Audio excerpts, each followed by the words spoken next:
Isang mapagpalang araw po mga kapatid. Binabati ko po kayo sa pagdiriwang ninyo ng Harvest Festival.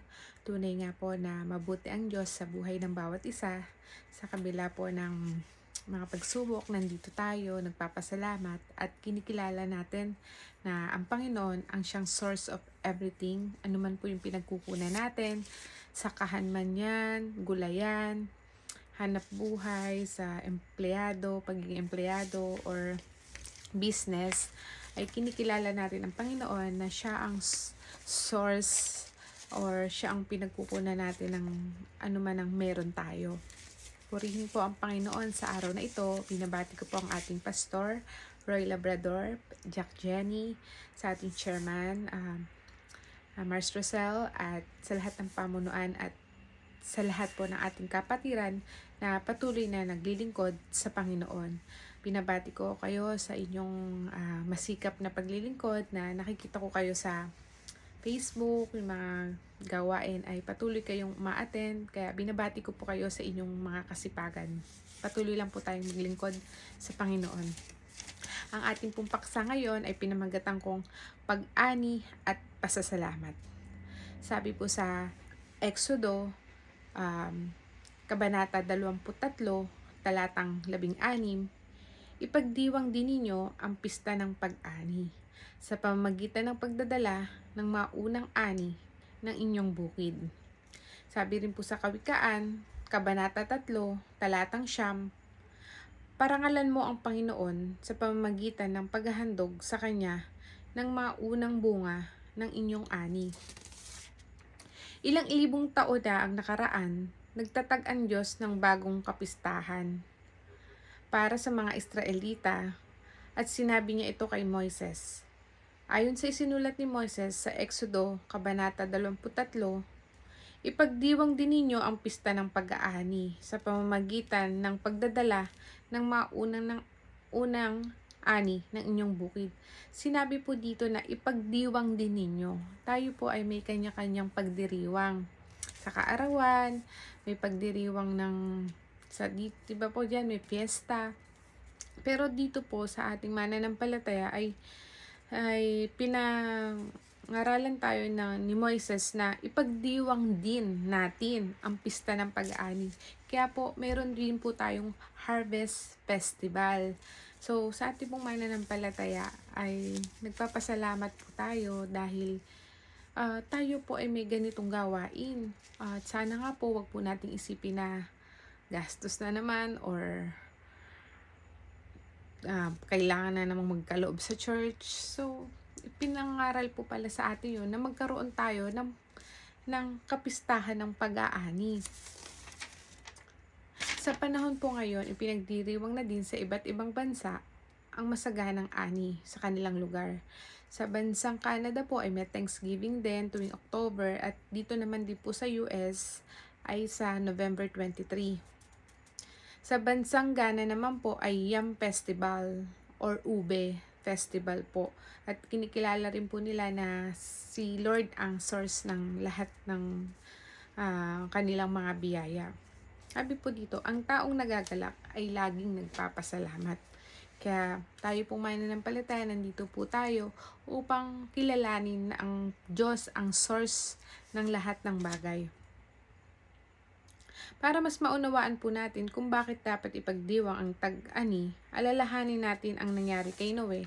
Pagkatapos ng baha, ipinaalala ng Diyos kay Noe at sa pamilya nito ang kanyang masaganang biyaya kung kaya't sagana tayong mamumuhay dito sa mundo. At alam po natin na ang Harvest Festival ay taon-taon nating isineselebrate dito diyan po sa ating Mother Church. Kaya nakakatuwa po na nakikita rin po ng mga bata. Diyan lang din po ako natuto sa church natin. Kaya napakaganda po na imulat natin sa ating mga anak na magkaloob sa Panginoon. Dahil kaya maganda po na isinasama po natin sila sa church. Dahil ako po, naalala ko po ng bata ko, sabi ko, saan kaya dinadala yung collection? Akala ko po noon, inaabot sa langit. Kasi curious po ako, hindi ko pa po alam siguro. But naalala ko lang po na naisip ko yun na kaya ka ako dinadala? So, ipaunawa po natin sa mga anak natin bakit tayo nagkakaloob. Kasi ito yung gamit sa church, mga kailangan ng mga ano yung mga kung ano kinakailangan sa iglesia natin, doon napupunta yung kinokolekta natin. Kaya dapat ipaunawa po natin sa kanila. Dahil pag hindi po nila yung naunawaan, tayo pong mga magulang ang magpapaunawa sa kanila. Magkaroon po tayo ng 3 katangian. Dapat nating, ano po ang dapat nating maging katangian sa pagbibigay? Una po, meron po dapat tayo na pusong mapagpasalamat at pagpaparangal. Parangalan mo ang Panginoon sa pamamagitan ng paghahandog sa Kanya ng unang bunga ng inyong ani. Ang Diyos ay nararapat tumanggap ng ating pagsamba at pasasalamat dahil sa lahat ng binigay niya sa atin. Siyempre po, una, dapat may puso tayong mapagpasalamat at parangalan po natin siya. Kasi po, tayo pong mananampalataya nga ay kinikilala natin na ang Diyos ang patuloy na nagkakaloob at nagbibigay sa atin ng mga biyaya. At ang pangalawa po ay ang pagpapakumbaba. Ang pagpapakumbaba po, alam po natin na hindi po natin makakaya ang lahat. Pwede pong bumagyo, pwedeng may mangyaring masama na hindi tayo umani ng maganda. At kinikilala natin na hindi dahil sa sarili nating lakas, hindi dahil sa sarili nating kakayahan or pera, kaya ano man yung meron tayo ngayon, kundi yun po ang kagandahan sa ating mananampalataya na tayong mga lumaki sa iglesia at nakakilala sa Panginoon na ang Panginoon ang pinagmulan lahat ng bagay. Kaya hindi tayo nagmamayabang or tinataas natin sarili natin na tayo ang dahilan kung kaya't ano man yung meron sa atin ay dahil sa sarili nating lakas. Sabi nga po sa Kawikaan 33, Kabanata 3, Talatang 5, kayawi ka magtiwala, buong puso at lubusan, huwag kang mananangan sa sarili mong karunungan. Kaya, tuloy po tayo na magpakumbaba na hindi dahil sa Panginoon, wala ito sa akin. Hindi ko mararanasan ito kung hindi dahil sa Kanya. Pag may ganun po tayong katangian at ganun tayong, may puso tayong ganun, ay maibibigay natin sa Panginoon ang nararapat para sa Kanya. Ang pangatlo po ay pagtitiwala. Magtiwala po tayo na wag po tayong matakot na baka pag nagbigay ako, maubusan naman ako. Or baka naman wag todo bigay. Hindi po.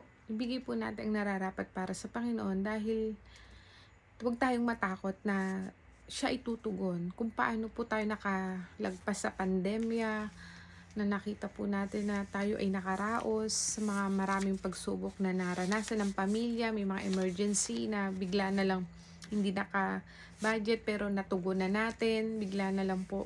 Marami pong kahanga-hanga. Alam ko na may mga testimony kayo sa buhay ninyo na kung paano kumilos at naging mabuti ang Panginoon sa inyo. Kaya magtiwala lang po tayo.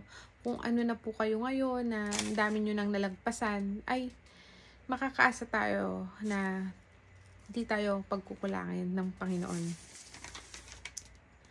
Kaya po sa ating pagtatapos ay sana po ay maranasan natin ang kabutihan ng Diyos sa ating buhay, maranasan natin yung biyaya niya. Nang sa ganun ang ating mga puso ay nagagalak na magkaloob at patuloy na suportahan ang ating iglesia dahil alam niyo po, tayo lang din po ang magtataguyod at magmamahal sa ating iglesia. Itong mga ginagawa po natin pagkakaloob ay para sa Diyos at para sa ating iglesia upang patuloy na lumago at ating mga susunod na generation ang siyang magpatuloy. Hindi po ito dahil sa tao lang or gagamitin kung saan. Ang ibinibigay po natin ay ginagamit pangtustos sa pangangailangan ng ating iglesia para sa kaluwalhatian ng Panginoon.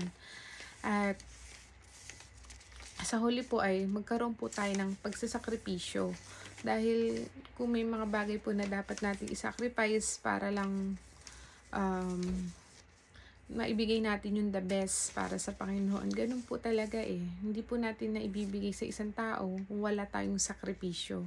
Katulad ng Panginoong Jesus na nagsakripisyo para sa ating mga kasalanan. Ibinigay niya ang kanyang bugtong na anak. Siya ang unang nagbigay sa atin. At tayo tutugon doon sa kabutihan ng Panginoon sa ating buhay. Sana po ay magbuksan natin ang ating mga puso na patuloy tayo maging generous. O sana po wag sumasagi sa isip natin na sobre na naman yan or bigayan na naman sa church. It's okay lang naman po kung wala tayong maibibigay, pero wag na po sana tayong yung puso natin i-guard po. Diba sabi, guard your heart, na magkaroon ng ganung puso. Kung hindi naman po tayo magbibigay, wag na po tayong nakakapagsalita ng masama. Okay lang naman po sa Panginoon na wala tayong maibibigay. Mahalaga yung puso mo, nagpapasalamat ka. Hindi naman po tayo hinhingan kung wala naman. Pero ito po ay sa ating pag-aani, yung po bang maalala natin yung Panginoon sa unang bunga ng ating mga ani. For example po, ngari po, hinihimas-himas yung mga upo nyo, ampalaya, okra, kalamansi, yung bang ay itong unang bunga na to para sa Panginoon. Yung po bang puso natin ay laging Diyos ang una. Ay itong unang sweldo ko pag ako'y napasok sa aking trabaho, sa Panginoon ko. Nandun po yung puso natin sa Panginoon. Napakasarap po na yun ang ating maging attitude, na lagi nating naaalala ang Panginoon. Dahil ang Panginoon po, lagi tayong naaalala, lagi tayong inaalala. Kaya ano man po ang source ng ating kabuhayan, sana po ay lagi nating ibigay ang unang ani. Dahil ito po yung utos po sa atin na ibigay natin ang unang ani ng ating kabuhayan. Kaya dalangin ko po sa Panginoon na pagkalooban kayo ng masaganang buhay. Alam niyo po, hindi naman po talaga natatapos ang problema, ang pagsubok, ang mga gastusin. Ito rin po sa US, dito ko naranasan na magbayad ng renta, magbayad ng mga madaming bills. Dati sa Pinas, kotse, yung bahay, hindi naman ako nagbabayad ng renta dahil sa kabanatuan po ako. Pero ang point po is, hindi po natatapos ang bills. Kahit po kayo siguro may mga kayo. Pero kung hindi po natin uunahin ng Panginoon, hindi matatapos ang bills. Kaya let's decide na unahin po natin si Lord. Alam ko naman po na may kanya-kanya tayong sitwasyon sa buhay. Iba si kapatid na ganito, iba siya, hindi tayo magkakamuka ng estado ng buhay. Pero hindi naman po tumitingin ang Panginoon sa sobrang laki kung hindi mo naman po kayang ibigay yun. Ang mahalaga po yung puso mo na nagpupurit, nagpapasalamat sa Panginoon sa lahat ng kabutihan ng Panginoon sa buhay natin. Ang puso natin na hindi natin nag-iisip ng masama na ganito, bigayan na naman. Hindi po yun. Yung puso natin ay magdala ako ng 1 kilong asin, 1 kilong bigas. Hindi naman po yung kaban-kaban eh. Ang mahalaga po yung puso mo na naaalala mo ang Panginoon. It's not about being the best na giver ka. It's about your heart. Na ikaw ay may pusong mapagbigay, naaalala mo ang Panginoon. That thought, sabi nga po, it's the thought that count. Kaya sa araw po na ito, ano man po yung, kung wala ka man dala, it's okay. Andun yung heart mo na nagpapasalamat, magpasalamat. Yun naman ang gusto ng Panginoon, na sa harvesting ay yung pagpapasalamat. Nagagala ka dahil sa biyaya, hindi lang sa material, kundi sa patuloy na buhay na ipinagkakaloob ng Panginoon. At binabati ko po kayo. Sana po ipatuloy pagpalain ni Lord ano man po yung source of income ninyo. At sana po magkita-kita po tayo muli. God bless you all.